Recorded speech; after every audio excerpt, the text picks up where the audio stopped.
mult la tine, știi bine. Ai devenit fără să vreau o parte din mine. Te văd pe fiecare stradă și trotuar, fără să știu pe ce stradă sunt măcar. În fiecare zi alt chip, alt nume, de fiecare dată în alt colț de lume. În fiecare club, în fiecare bar, știu că nu o să-mi pierd noaptea în zadar.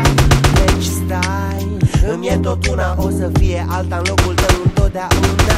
Îmi facă zâmbetul atunci când vorbesc și nu mă lua în seamă atunci când greșesc. Ți-am mai spus de multe ori, acum o știi bine. Ca de obicei vorbește vinul pentru mine. Ascunde-te, testează șansele și o să vezi 2 din 10 degete. Fii amintirea mea, fii răsuflarea mea, fii tot ce aș vrea, fii fata care nu umple noaptea, fii amintirea mea, fii răsuflarea mea, fii tot ce aș vrea, fii fata care nu umple noaptea.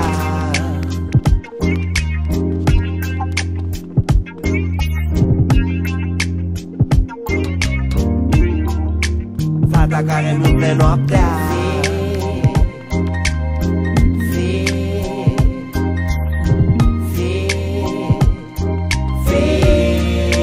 Fata care nu umple noaptea.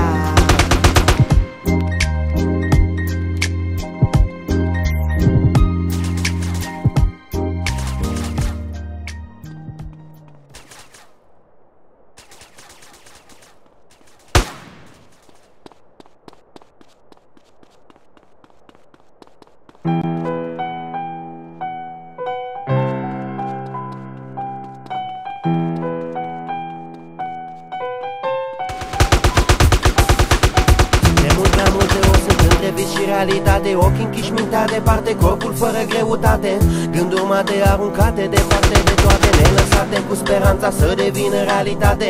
Sper că e un vis, sper că nu-i real acest abis. E prea trist să mă trezesc la margine de Styx. Nu mă consolează cu nimic când mă gândesc.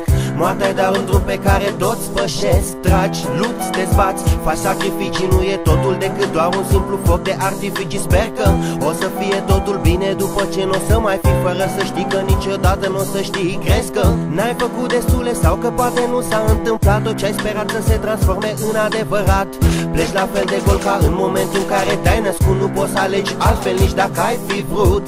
Mă liniștesc atunci când spun n-o să mor niciodată prea bătrân. Vreau să mor până când mai târziu să nu regret, sau să simt timpul cum se scurge lent. Vreau să încerc să îngrop încet, încet gândul că am trecut prin viață și am fost absent. Vreau să mor tânăr, cât mai târziu să nu regret, sau să simt timpul cum se scurge lent. Vreau să încerc să îngrop încet, încet gândul că am trecut prin viață și am fost absent. Nu-ți pierdut în neant acest alineat, ești un alt alienat, de mult prea mult timp alintat, aliat al altui altruist. Alt trist, artist, alt trist, când la maxim simt cum cad alt timp.